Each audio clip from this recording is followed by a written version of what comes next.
Vamos começar então. Você nos dirige em oração, Wallace? Dirijo sim. Só estão com um probleminha aqui, porque as crianças também estão tendo aula Ah, com é? a tia Adria. Então deixa. Você prefere. Então, deixa a Luísa orar, então. Você ora para a gente, Luísa? Tudo bem. Oro sim, Então vamos lá. oremos. Senhor, muito obrigada por esse dia, obrigado porque estamos aqui reunidos em Tua presença, Pai, que esteja conosco durante essa aula, Senhor, esteja com o presbítero Lúcio, que o Senhor fale conosco através dele, Pai, e apenas o que o Senhor quiser nos falar. Nos enche de sabedoria, para que possamos estar sempre prontos para enfrentar os desafios desse mundo, Senhor, mas sempre firmados em Ti. É isso que eu te peço em nome de Jesus. Amém. Amém, Senhor.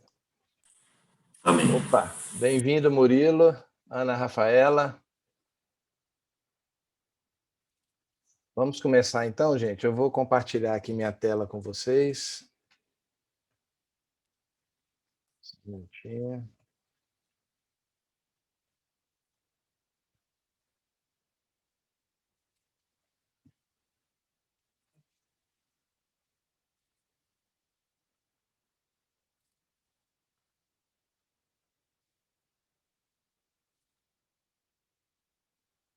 Já estão enxergando?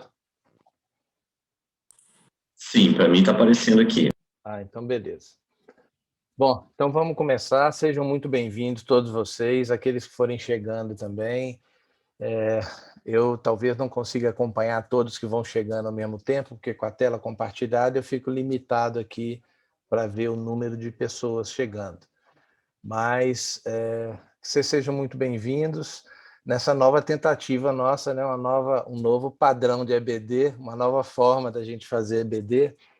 E eu espero que fique bom para todo mundo, espero que a gente possa aproveitar esse curso para a gente aprender bastante. Talvez não como a gente gostaria, que é presencialmente, podendo dar um abraço, podendo estar um do lado do outro, mas aqui vai ser muito bom também. Antes de começar o curso, a primeira coisa que todos os professores estão avisando para os alunos é o seguinte: essa nossa aula ela está sendo gravada. Todas as aulas vão ser gravadas, tá? Porque a ideia é disponibilizar depois no canal do YouTube todas as classes.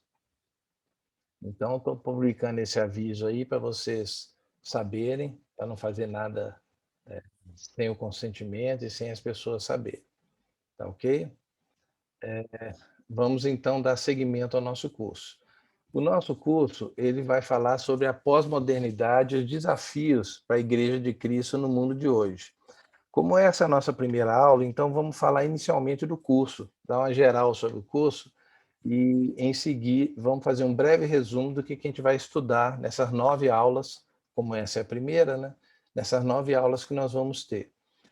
O objetivo geral do nosso curso é esse que está escrito aqui. Ó. A sociedade, aliás, não, essa aqui é a ementa, desculpa.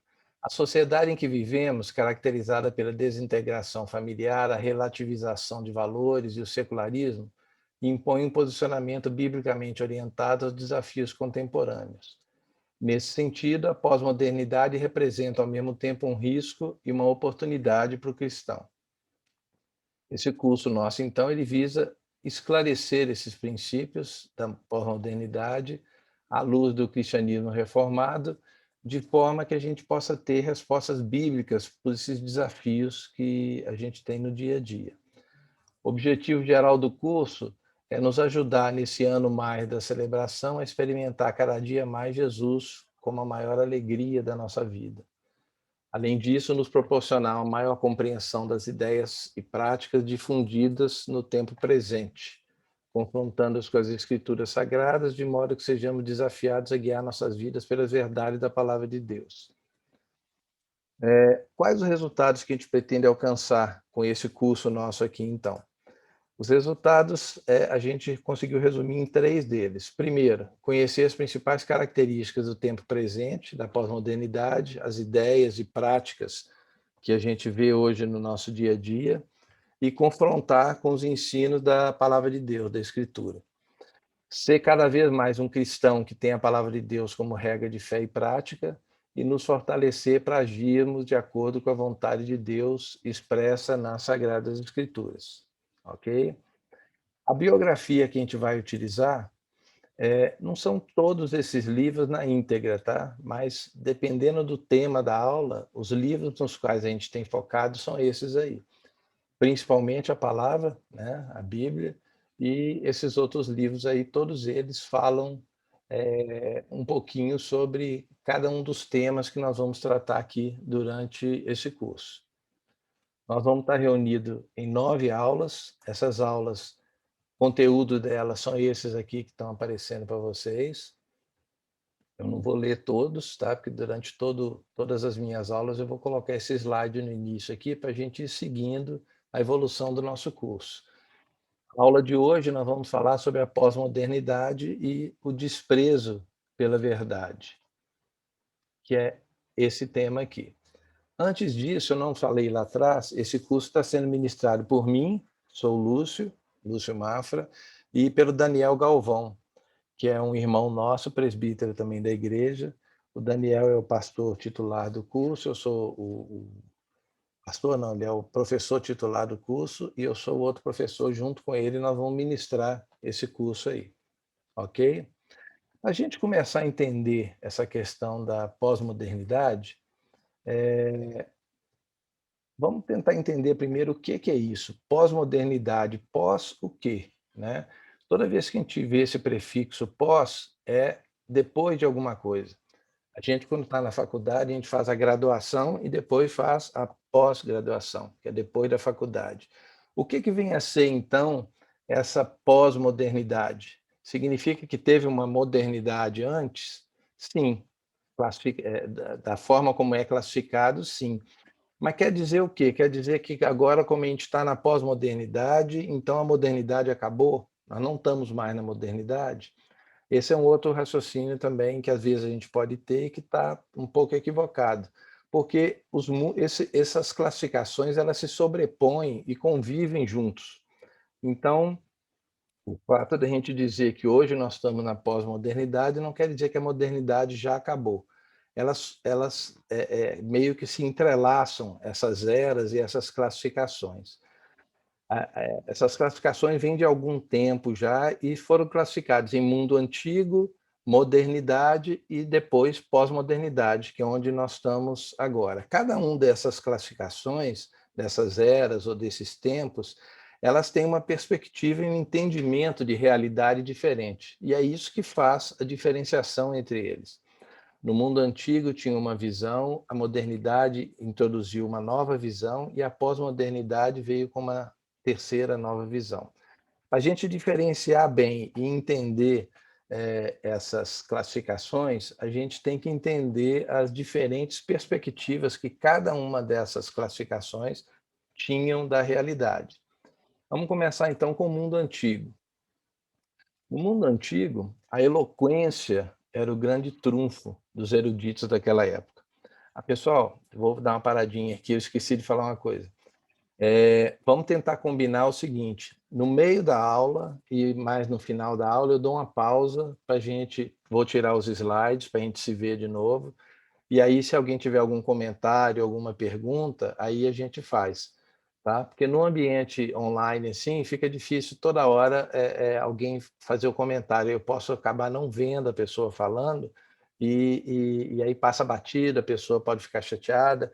Então eu vou ver se mais para o meio da aula eu consigo dar uma parada, a gente conversa e no final eu volto a conversar de novo. Bom, então voltando aqui.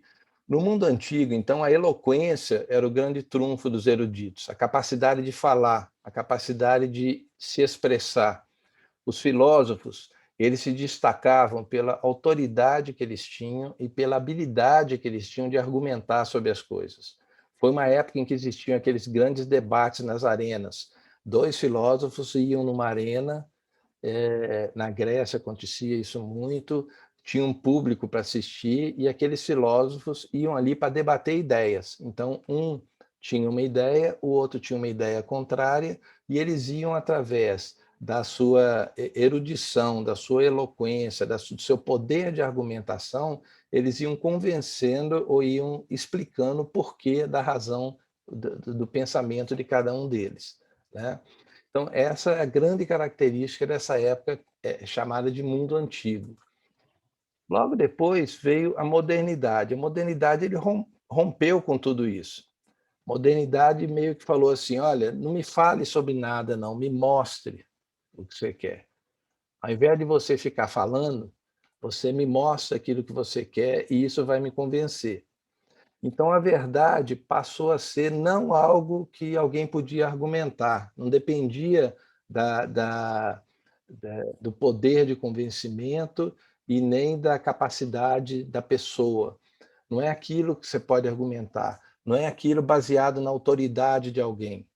Você tem autoridade, mas você tem que me comprovar cientificamente de que o que você está falando é verdade. Então, foi a era em que a ciência ganhou uma projeção muito grande. Essa era da modernidade, ela se caracteriza principalmente por uma busca pelo saber, pela liberdade de pensamento, pela crença e pela centralidade da ciência e da racionalidade crítica. A razão e o progresso passaram a ser os guias da humanidade. Ao contrário do mundo antigo, em que era um mundo teocêntrico, em que Deus ele era colocado no centro desse mundo, na modernidade o mundo virou um mundo antropocêntrico, ou seja, o próprio homem é que é o centro desse universo, não é Deus mais. Por isso, inclusive, que a modernidade rejeitou a autoridade da igreja e rejeitou essa autoridade dos filósofos antigos. Você não tem autoridade para me falar, você não tem capacidade de me mostrar ou de falar sobre a verdade só pela sua posição ou pela sua autoridade. Você tem que provar isso pela ciência e pelo experimento, né? O conceito dominante, então, é de que o homem ele nasce bom. Existe até um ditado que alguns chegaram a falar, que o homem é como um livro. O homem é um livro que nasce sem as páginas escritas, é um livro em branco, e a gente é que vai escrevendo essas páginas. Ou o homem nasce naturalmente bom, mas ele se corrompe pela sociedade com o passar do tempo. A vivência do homem em sociedade vai levando ele à corrupção, mas ele nasce bom. Nós que somos cristãos, a gente sabe que não é bem assim, né? Deus já nos fala há muitos anos, há muito tempo, que o homem nasce mal, o homem já nasce em queda, o homem já nasce debaixo do jugo do pecado, né? Mas isso a gente vai ver aqui. Então, de acordo com os pensamentos da modernidade, se todo mundo fizesse parte, desculpa,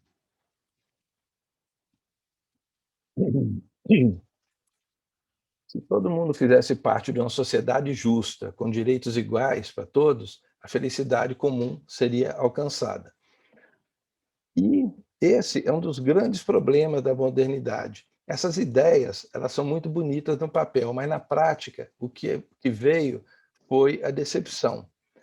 No mundo que a gente sabe que é caído e com uma humanidade má, a realidade é que o resultado da modernidade foi decepcionante. Os valores da modernidade não foram alcançados. Todo aquele ideal que a modernidade tinha, ele fracassou. Aquela ideia de que a sociedade ia ser uma sociedade mais justa, uma sociedade mais igual, mais igualitária, aquilo fracassou. O ideal dessa modernidade, então, fracassou e, assim, iniciou uma nova era, que é a era da pós-modernidade, que é a era da qual nós vamos começar a falar, então. A pós-modernidade, ela é basicamente uma crítica da modernidade, dos valores e princípios dela. A humanidade trocou alguma coisa que era sólida, ou como diz, tem um sociólogo polonês, Zygmunt Bauman, ele escreveu um livro chamado Modernidade Líquida. Ele transmite a ideia dele que é o seguinte: a modernidade era algo concreto, você tinha que provar, você tinha que ter experimento científico. Então a humanidade trocou algo que era sólido por que ele chama de modernidade sólida, por algo muito mais frágil, como se fosse um elo de gelo em uma corrente de ferro, que ele chamou de modernidade líquida. A pós-modernidade, então, ela desacreditou da razão em confronto com a modernidade e até desacreditou da existência da própria verdade. A própria verdade passou a ser um conceito relativo e deixou de ser algo que ou pudesse ser argumentado pelos filósofos antigos, no mundo antigo, ou e deixou de ser algo que pudesse ser provado também, como na modernidade. Quais são as características, então, dessa pós-modernidade ou dessa modernidade líquida? Primeiro, quanto à verdade, nada mais é certo. Tudo é relativo, tudo é subjetivo, tudo é impreciso. Com respeito aos recursos, ao dinheiro, ao capitalismo, o capital, durante a modernidade, ele era um capital de acumulação. Ou seja, você juntava dinheiro para você ter no futuro, para você usar numa necessidade, para você, quando precisasse, na sua velhice, você tivesse aquele recurso. Essa era a ideia da modernidade. A pós-modernidade, não. O capital não é mais para acumular, o capital é para consumir. Você tem dinheiro para gastar. E você tem que gastar de forma rápida. Você tem que um apelo do capitalismo na pós-modernidade, um apelo exagerado por consumismo. Você tem que consumir. E isso acabou seduzindo o homem nessa época que a gente vive, nessa época pós-moderna, né? Uma outra característica é o imediatismo. E tudo isso está entrelaçado, tá, gente? Então, quando a gente fala em imediatismo, você vai ver que no consumo também tem isso. A pessoa tem pressa de comprar. Você deseja comprar um celular, você não tem paciência de procurar, você não vê se realmente você precisa, se não precisa. Você é induzido a comprar e induzido a comprar rápido. E nesse imediatismo, o ser humano ele é guiado por uma ética, que é a ética do prazer imediato, como objetivo prioritário, tá? Que é o hedonismo, né? Que é você ter o prazer como o bem supremo.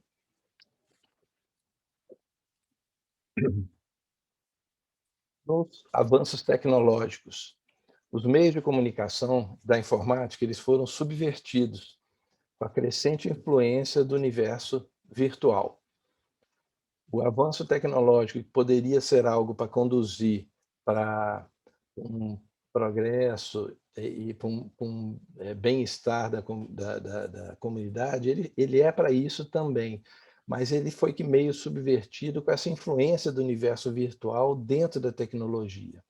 A realidade, ela passou a habitar em um universo imaginário. Então você tem uma simulação que substitui a realidade. Tá? Foi eleito o hiperrealismo, que é um realismo além daquilo que ele é, um realismo excessivo, um realismo exagerado, um realismo exacerbado. Você constrói o seu mundo imaginário, seu avatar, seus relacionamentos, sua vida, dentro de um programa de computador e de uma tela. Tá? Isso tem, foi na verdade, é uma fuga da realidade para algo que parece a realidade, mas que tem as características de satisfazer tudo isso que a gente está falando. Satisfação imediata, satisfazer a própria mente e coração da pessoa, né? Então foi transposto para esse universo de imagens uma realidade objetiva. Essa é uma outra característica desse mundo pós-moderno. O individualismo, né? A humanidade foi induzida a levar a liberdade da gente ao extremo. Nós passamos a pós-modernidade diz que nós somos livres para tudo, né? Você pode porque a sua liberdade é que importa. Você tem liberdade para fazer aquilo que você quiser. Nós sabemos que não é bem assim, né? Nós cristãos. Os relacionamentos, os relacionamentos, eles passaram a ser relacionamentos momentâneos, chamados também de amores líquidos, com a desvalorização da família, que é uma coisa permanente, e a desconfiança e o desprezo pelo outro, com a centralização no eu. Então, nos relacionamentos, importa a minha pessoa, não importa a pessoa do meu cônjuge, do meu namorado, do meu amigo, importa a minha pessoa. Se eu estou satisfeito, o relacionamento vai bem. Se eu não estou satisfeito, eu descarto esse relacionamento e busco outro. E isso em qualquer nível, tanto no nível da amizade, quanto no nível do namoro, quanto no nível do matrimônio, do casamento, né?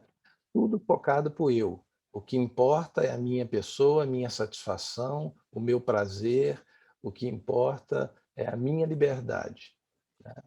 E, por último, uma outra característica dessa pós-modernidade é a fluidez, tá?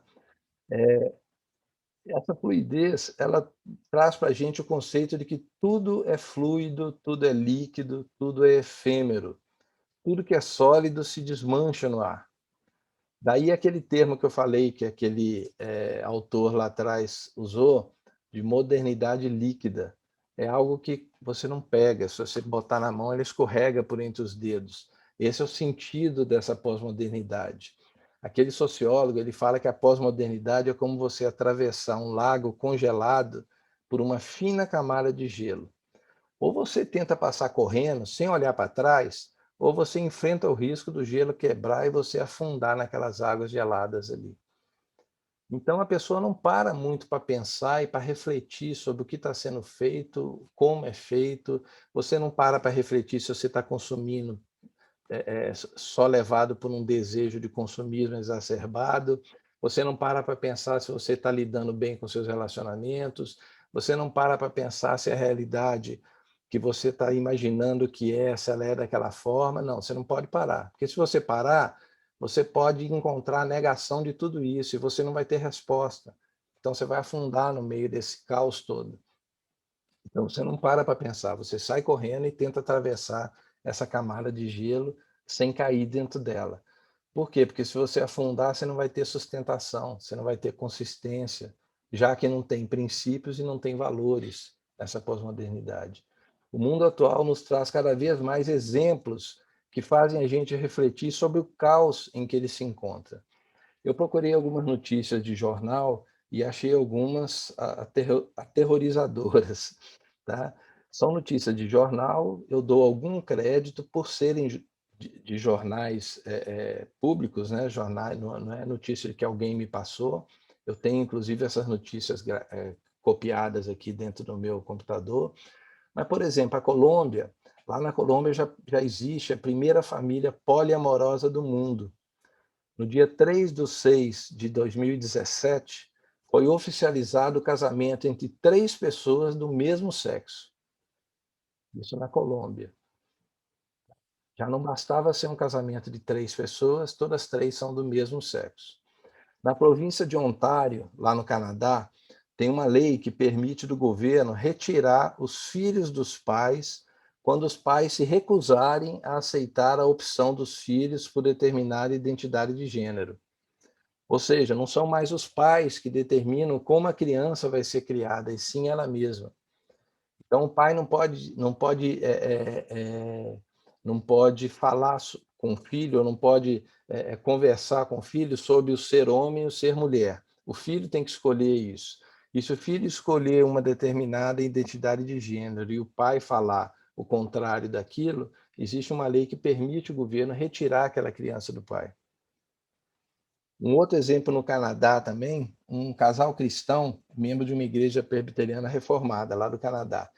Ele briga na justiça, não sei se essa briga já chegou a um final, porque a notícia não é desse ano, né?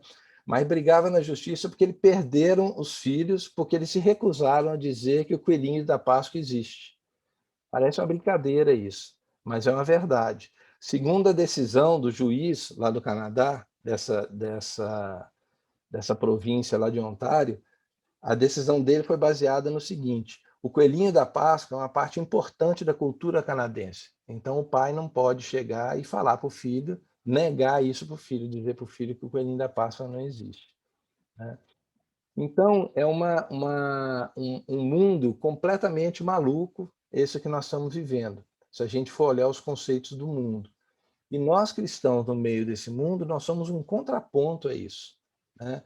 Quais são os conceitos que estão em alta nesses tempos de pós-modernidade em que a gente vive agora, tá? Antes da gente começar, o primeiro deles vai ser o relativismo.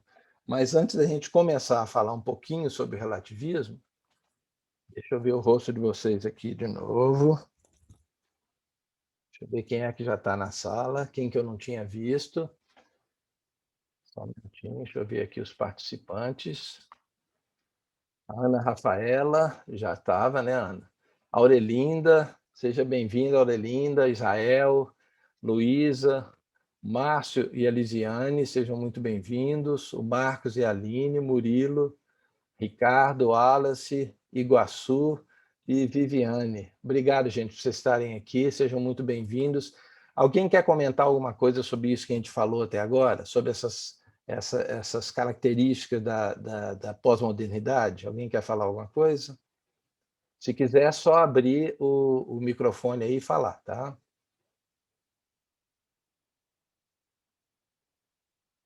Ninguém? Todo mundo caladinho? Então, eu vou continuar, tá? Vamos continuar aqui. Ô, Lúcio. Eu. Murilo. Quem? Murilo. Opa, fala, Murilo.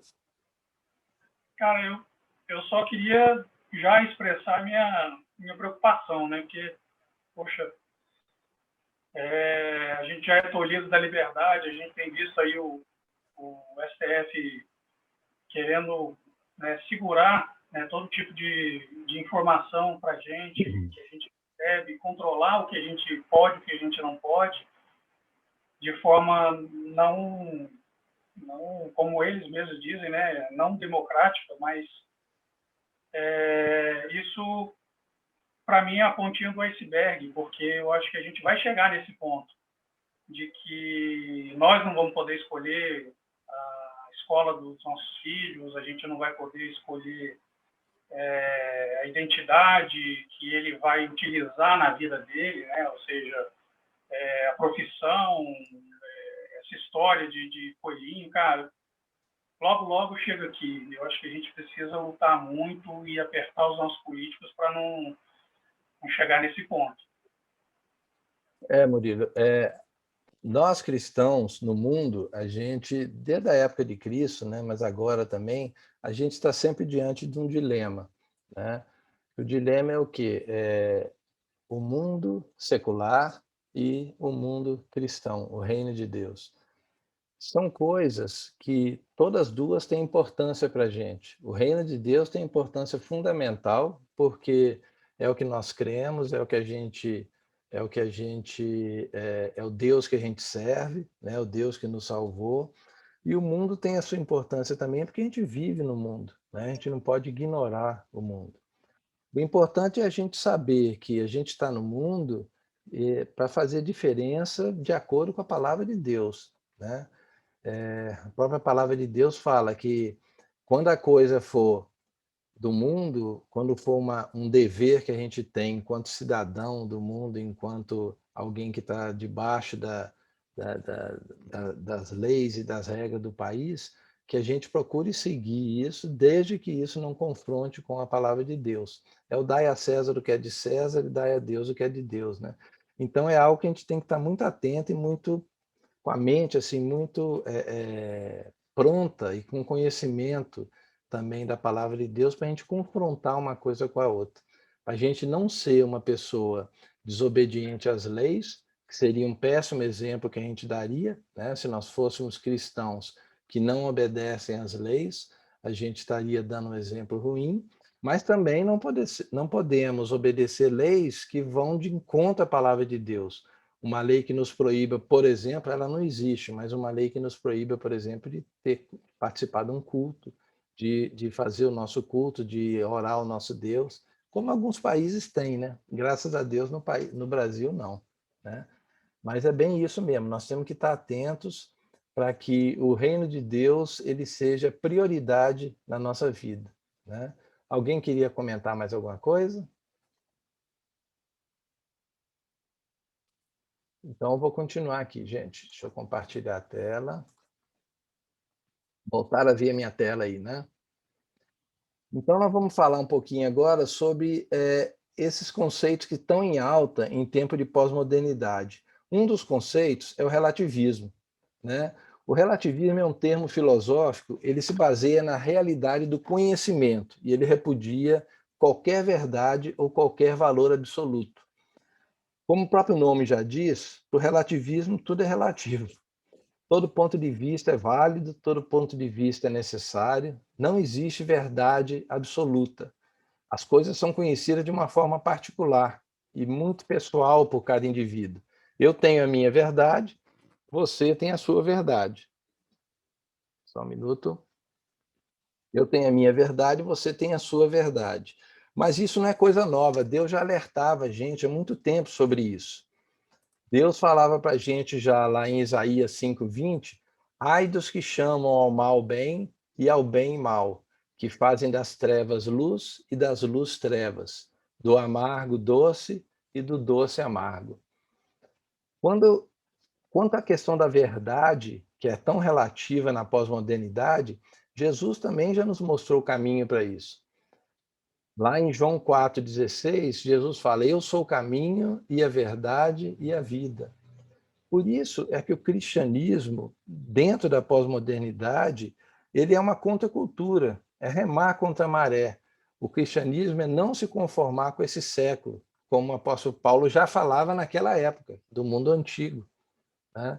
Então, o cristianismo ele além de ser uma fé que nós temos no nosso Deus, ele traz junto com ele uma forma de você viver diferente. A nossa cosmovisão, que é um termo muito falado hoje em dia, é diferente. Nós olhamos o mundo com os óculos da Bíblia, da Palavra de Deus. Nós não olhamos o mundo com os óculos da televisão nem dos jornais. A gente olha para o mundo através da Palavra de Deus para a gente ver aquilo que está de acordo, aquilo que não está. E para levar esse mundo essa palavra. Para o mundo saber que existe um Deus e que esse Deus é capaz de nos salvar, né? E nos resgatar desse mundo caído em que a gente vive. Nós cristãos, por exemplo, nós cremos em verdades, em valores e em princípios absolutos. Nós cremos que a palavra de Deus é a verdade, que Jesus Cristo é a verdade, que só Jesus é o Salvador, que só Jesus é o caminho de volta para Deus, que só Jesus Cristo é a porta do céu. Então, no mar de relativismo que a gente vive, o cristianismo é uma ilha de verdade absoluta. É algo completamente contrário ao que a pós-modernidade prega. A pós-modernidade fala, não, cada um tem a sua verdade, a verdade depende de você, do que você pensa. O cristianismo vem e fala, não, a verdade está aqui. A verdade é uma só, ela é absoluta, ela não muda, nunca mudou e nunca vai mudar. Nós não cremos em salvadores da pátria, nós não cremos em pessoas que vão fazer milagres, tanto na nossa vida quanto na vida do Brasil, ou na vida do mundo. Pelo contrário, nós cremos que o mundo está indo de mal e vai a pior, porque a palavra de Deus nos fala isso. E a nossa crença na salvação é na salvação através do nosso Deus, através de Jesus, não através das pessoas, não através de mitos, não através de outras pessoas que a gente vê tanto falar, principalmente quando aproxima época de eleição, né? A gente acaba olhando aqueles candidatos como se fosse a salvação da nossa vida, a salvação do nosso mundo. Tudo isso, então, que a crença nossa, ela vai cada vez mais contra esse mundo relativista. Mas não é só contra o relativismo que a gente luta também contra o materialismo. O materialismo ele sustenta que a única coisa da qual se pode afirmar a existência é a matéria. Fundamentalmente, todas as coisas são compostas de matéria, então todos os fenômenos são resultado de interações entre matérias, interações materiais. A matéria é a única substância que existe. Eles se esquecem que nós temos um espírito, que nós temos uma alma, que não é material. Lá em Gênesis, Deus nos fala, então o Senhor Deus formou o homem do pó da terra e soprou em suas narinas o fôlego de vida, e o homem se tornou um ser vivente. Esse fôlego de vida aqui não é matéria. Esse fôlego de vida aqui é o Espírito que Deus nos deu. Mas lá em Jó 32:8, mas é o Espírito dentro do homem que lhe dá entendimento, o sopro do Todo-Poderoso. Em 2 Coríntios 7:1, amados, visto que temos essas promessas, purifiquemo-nos de tudo o que contamina o corpo e o espírito, aperfeiçoando a santidade no temor de Deus. Então, isso vai radicalmente contra o materialismo. Nós não somos só matéria, não é só matéria e relação entre matéria que existe no mundo. Aí entra um outro conceito em alta nesse período, que a gente já falou como uma característica, mas é um conceito também desse mundo que está em alta, que é o consumismo. Né? O consumismo é o quê? Um estilo de vida orientado por uma crescente propensão ao consumo de bens ou serviços. Você tem que comprar. Em geral, esses bens ou serviços são bens supérfluos ou desnecessários. Em geral, esses bens ou serviços, eles têm um significado simbólico por trás dele. Ele traz o significado de prazer, de poder, de sucesso, de felicidade. Sabe aquela propaganda que passava há um tempo atrás na televisão, do cara abrindo a porta da casa dele, entra na garagem assim, e tem um fusquinha ou tem um carro simples lá dentro, ele pega o carro dele e sai. Quando ele sai e olha para o lado, tá o cara do lado com aquele carrão maravilhoso na porta lá, o cara lustrando o carrão dele. Aquilo deixou de ser um carro, aquilo passou a ser um bem para traduzir o sucesso e a prosperidade daquele casal. Então a pessoa passa a ter aquilo como ostentação. E o consumismo é isso, é você consumir nem sempre baseado na sua necessidade. Aliás, a necessidade ela vem em função do consumismo. Existem coisas que a gente consome e que, sei lá, 10 anos, 5 anos atrás, a gente não consumia e que vivia muito bem sem elas. Agora não. Agora ela passou a ser uma necessidade tão grande que a gente não imagina como é que a gente poderia ficar sem elas hoje em dia.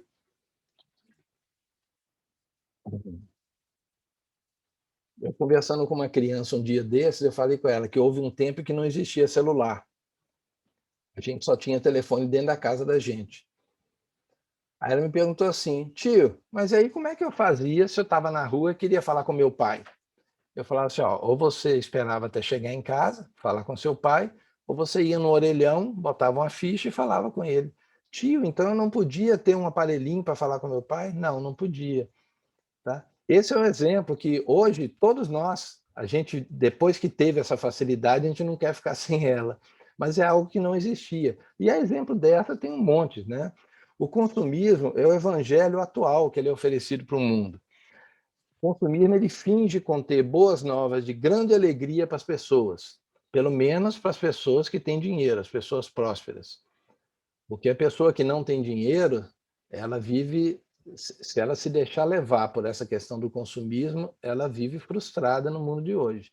Porque ela vai ter o conceito de que consumir faz bem, de consumir é bom, mas ela não vai poder consumir, porque ela não tem condição financeira para isso. O consumismo, então, esse evangelho do consumismo, ele traz uma promessa de felicidade por meio de aquisição desses bens materiais e de atividades que se concentram principalmente no prazer que as pessoas sentem quando põem em prática a escolha pessoal. Né? Eu já vi falar, por exemplo, de pessoas que recomendam, eu não sei se chegou a ser na mídia, mas você está triste, vai para um shopping, vai fazer umas compras. Você vai fazer umas compras, você vai se sentir bem.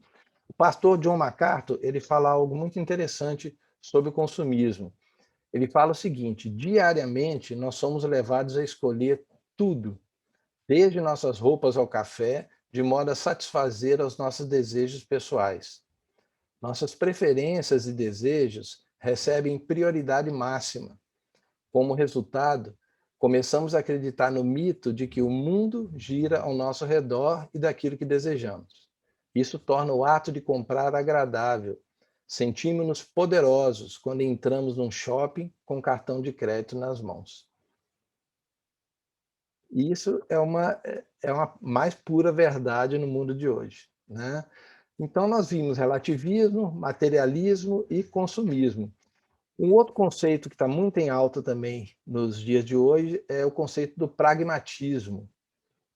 O que seria o pragmatismo, então? O pragmatismo é uma filosofia que toma por critério de verdade o valor prático. Se algo tem valor prático, então aquilo é verdadeiro, é correto. Se não tem, não serve para nada. Se for abrir um negócio, você tem que ser pragmático. Se for criar uma família, tem uma série de considerações práticas que você tem que ter sempre em mente para poder criar uma família. Se for fundar uma igreja e for querer desenvolver uma igreja, você tem que pensar também no aspecto prático, o que você vai fazer para poder criar essa igreja e para poder desenvolver. Em outras palavras, se algo dá certo é porque é verdade. A gente não precisa ficar pensando sobre o assunto. O pragmatismo em si, ele é incompatível com a grande comissão que Jesus nos deu, porque Cristo ordenou que todos os seus mandamentos fossem obedecidos, e isso envolve reflexão, isso envolve pensar. Eu tenho que pensar como é que eu demonstro para as pessoas que Cristo é o Senhor sobre tudo que eu faço. Eu não tenho que pensar em termos práticos, como é que eu vou fazer quais são os processos que eu vou seguir para poder chegar nisso. Eu tenho que pensar em termos de verdade, em termos de transparecer para as pessoas algo que está dentro de mim, né? Um outro conceito em alta também é o tal do hedonismo. O hedonismo é o quê? É uma teoria, uma doutrina filosófica e moral que afirma que o prazer é o bem supremo da vida humana. O principal propósito da vida, então, passa a ser a busca sem limites do prazer individual e imediato. A gente vê hoje tanta coisa focada nessa questão do hedonismo aqui, desde o machismo, desde da violência doméstica, desde do namorado ou do marido que matam a mulher porque ela separou dele, porque ela não quer mais viver com ele, porque ele acha que ela é propriedade dele, ela foi feita para o prazer individual dele, e tirar isso dele ele não consegue entender. Então, são coisas que levam a uma série de comportamentos deturpados, né? A pessoa passa a achar que a gente está aqui na vida para ter prazer, quando na verdade não é isso. Nós estamos aqui nessa vida para louvar, para honrar o nosso Deus e para levar a Ele nossas orações, nosso louvor, nossa adoração, e para pregar e falar desse Deus para o mundo. Se as pessoas soubessem disso, não teriam tanta essa preocupação em buscar o prazer de todas as formas, né? E esses, então, são conceitos, relativismo, materialismo, consumismo, pragmatismo e hedonismo, são conceitos que estão em alta hoje, nesses tempos de pós-modernidade. Partindo já para a nossa conclusão da aula de hoje, a aula de hoje, o objetivo dela é traçar um quadro geral da pós-modernidade para a gente entender e depois, nas outras aulas, a gente tratar disso também. Partindo, então, para a conclusão, caso a igreja ela queira realizar uma obra eficaz de influência e de transformação do mundo, ela precisa estar atenta às transformações desse mundo. Muitos de nós podem nos perguntar, a gente pode se perguntar assim, mas por que eu preciso conhecer do mundo atual? Porque nós estamos no mundo, porque nós queremos fazer diferença nesse mundo e somos chamados por Deus a fazer diferença nesse mundo, a salgar esse mundo. Como é que nós vamos salgar um mundo que a gente não conhece? Como é que nós vamos ser influência no mundo que a gente não sabe o que pensa? Então, nós temos que ter isso na nossa mente, nós temos que ter esse pensamento. Como é o mundo? O que ele está pensando? Para que eu possa falar de Deus para esse mundo, focado no que esse mundo precisa. Essa era uma das grandes funções dos profetas no Antigo Testamento. Eles tinham um olho em Deus e outro olho no mundo, no tempo deles.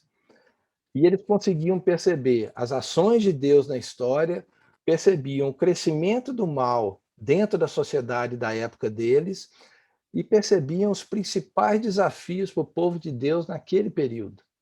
Eles puderam, então, fazer uma obra de influência duradoura dentro de Israel e puderam influenciar, através sendo inspirados pelo Espírito Santo, gerações e mais gerações como a nossa até hoje, né? Eles nunca deixaram de olhar para o mundo, eles nunca se enclausuraram dentro de uma caverna para ali dentro ficar tecendo comentários sobre o mundo. Eles viviam no mundo, eles sofreram no mundo, eles padeceram no mundo. Eles passaram por guerras, passaram por fome, passaram por frio, passaram por sofrimento. E nesse mundo, passando por sofrimentos, eles levaram a palavra de Deus como solução e como alternativa para esse mundo viver. Tanto para aqueles que já conheciam Deus, para se firmarem cada vez mais na palavra, quanto para aqueles que não conheciam Deus, para poderem temer a Deus, saber da existência dele e passar a servir a ele também. Jesus, na época dele, Jesus repreendeu severamente os fariseus daquela época, porque eles seguiam um caminho oposto. Eles demonstravam dificuldade em olhar para o mundo, eles demonstravam dificuldade em reconhecer os sinais dos tempos. O que Jesus falou com eles lá em Mateus 16, 2, 3? Ele respondeu: quando a tarde vem, vocês dizem, vai fazer bom tempo, porque o céu está vermelho. E de manhã, hoje haverá tempestade, porque o céu está vermelho e nublado. Vocês sabem interpretar o aspecto do céu, mas não sabem interpretar os sinais dos tempos. Ou seja, vocês não olham para o mundo com a visão do reino de Deus. Vocês não conseguem interpretar o reino de Deus. O grande risco que a igreja enfrenta, se ela se esquecer do mundo lá fora, é o que John Stott fala para a gente. Ele fala, quando a igreja se esquece de olhar para Deus e para o mundo, ela corre o risco de responder perguntas que ninguém está fazendo, coçar onde não há coceira nenhuma, prover bens para os quais não há nenhuma demanda. Ou seja, ela vai ser uma igreja que não vai trazer para o mundo o que o mundo necessita. Por quê? Porque ela não conhece o mundo, ela não sabe o que o mundo necessita.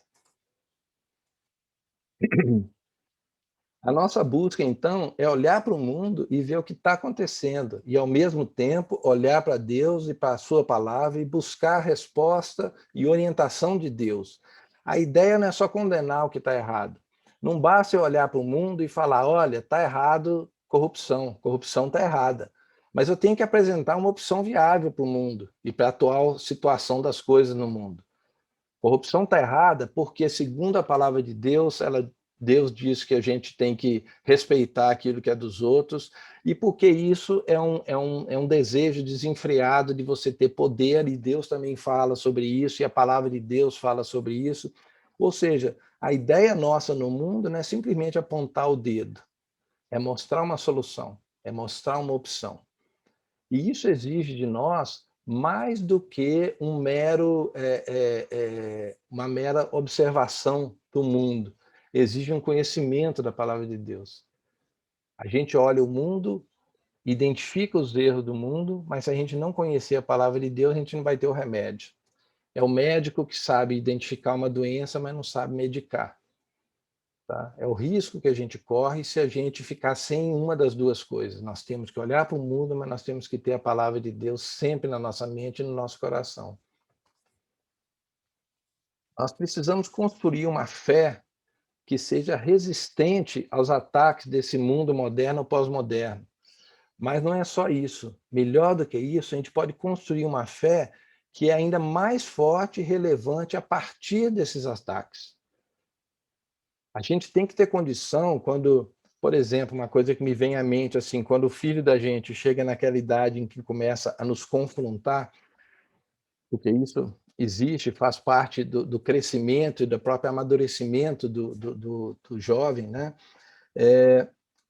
Quando ele começa a usar argumentos do mundo para poder nos confrontar e para poder conseguir da gente algo que a gente tinha proibido ou algo que a gente não tem como correto para eles, se nós não tivermos o conhecimento da palavra, se nós não tivermos uma fé fortalecida pela palavra de Deus, pelo convívio diário com Deus, a gente não vai ter o que dizer. Nós vamos saber do problema, é o tal de você não pode fazer isso porque eu não quero. que, em última análise, essa regra vale. Aqui em casa, pelo menos, sempre valeu. Eu sempre tentei argumentar o máximo possível com meus filhos. Quando chega num momento em que a discussão está ficando cansativa, que eu não consigo convencê-los e eles não conseguem me convencer, a gente para nessa regra máxima aqui, ó, eu sou seu pai, você é meu filho, a orientação tem que ser a minha e não a sua. Mas, mesmo para isso, para chegar nesse ponto, a gente tem que estar preparado. A gente tem que ter uma fé que seja resistente aos ataques, porque senão nós mesmos vamos vacilar, nós mesmos vamos ceder algumas coisas. E quando a gente bobear, nós estamos cedendo em coisas pequenininhas que depois vão se avolumando e vão se transformando em coisas grandes. E a nossa vida, de repente, a vida nossa cristã, a nossa vida espiritual, ela se encontra cheia de buraquinhos, comprometendo o nosso relacionamento com Deus e a forma como a gente leva o evangelho para a nossa família, para o nosso cônjuge, para os nossos filhos e para o mundo, né? O mundo atual, então, ele oferece para a gente uma excelente oportunidade para a gente realizar a obra de Deus e anunciar o evangelho de Deus. E esse evangelho é o que Deus nos pediu, Deus nos ordenou para que nós fizéssemos, né? É o ide de Deus. Ide, portanto, fazei discípulos de todas as nações, batizando-os em nome do Pai e do Filho e do Espírito Santo, ensinando-os a guardar todas as coisas que vos tenho ordenado. Eu tenho um livro da Bíblia, que eu dei uma aula sobre ele em um ano anterior, aí, que foi o livro de Esdras.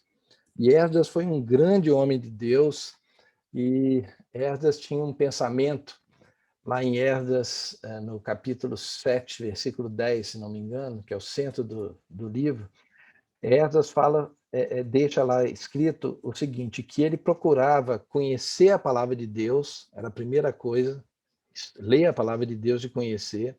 Segunda coisa, ele procurava praticar a palavra de Deus, porque se você conhece e não pratica, você não pode ir para a terceira coisa, que é ensinar a palavra de Deus. Você não consegue ensinar a palavra de Deus para alguém se você não tiver aprendido essa palavra e se você não tiver exercitado essa palavra. Então, isso é que eu acho que Deus espera de nós. E é isso que tira, que é a aplicação dessa nossa primeira aula. Tá?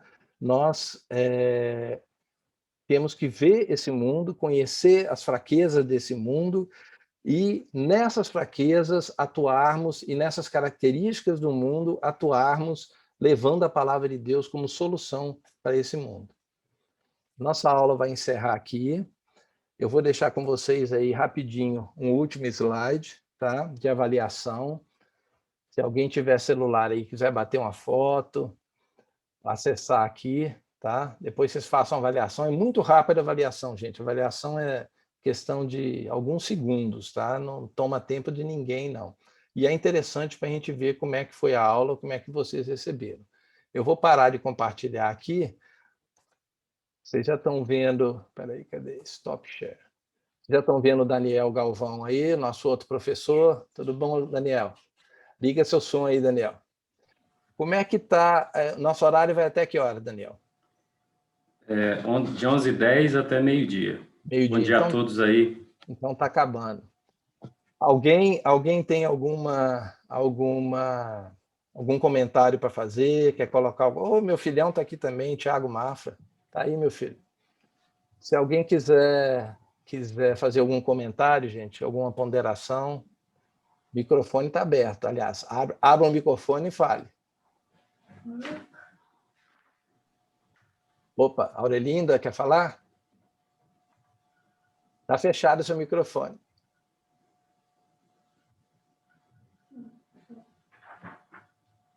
Alguém quer falar alguma coisa? Você quer falar alguma coisa, Daniel, para eles? Não, eu só quero dizer para todos que é uma alegria enorme estar com vocês aqui nesse curso, um curso que eu acho que é muito relevante para nós, né? Pensar o tempo presente. O Francis Schaeffer falava muito sobre isso. A gente precisa entender o tempo presente, né? A gente precisa entender o momento que a gente vive, porque a partir dessa compreensão a gente consegue se posicionar melhor biblicamente, né? Dentro da nossa fé, da nossa cosmovisão. Então, eu acho esse curso muito relevante e ao longo desses 9 domingos aí, a gente vai trazer muita coisa bem interessante aqui para a gente poder discutir, tá? É uma alegria muito grande poder estar com vocês e compartilhar com vocês essas manhãs aí. Bom, gente, se ninguém tem mais nada para comentar, eu vou encerrar aqui o curso fazendo uma oração, a aula de hoje. Tá? Lúcio, só Pois avisar não. aqui que eu coloquei o link da avaliação aqui no chat, tá? Da sala. Então, quando vocês entrarem lá no chat, já tem o link. Aí, no finalzinho aqui da aula, vocês clicam lá e já abre para vocês aí no navegador. Como o Lúcio falou, é rápido, não dá 1 minuto. A avaliação é bem tranquila, tá? Aí, antes de você sair aqui da sala, então, você vem e faz a avaliação lá para a gente. Isso ajuda muita gente para saber o rumo que nós estamos indo. Tá bom, gente? Eu não entendi, porque minha caiu, aí eu não sei como fazer avaliação por aqui. Deixa eu colocar a transparência aqui de novo. É a Aurelinda, né? Só um minutinho.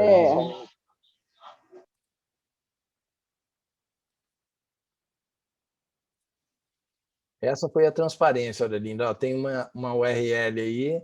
Se você quiser bater uma foto desse código que está aí logo abaixo da palavra obrigado com seu celular, ele já vai te direcionar direto lá para a página. Ou então você digita esse endereço que está aqui embaixo, HTTPS, você digita no browser do seu celular ou do computador, e aí você vai também direto lá para o site.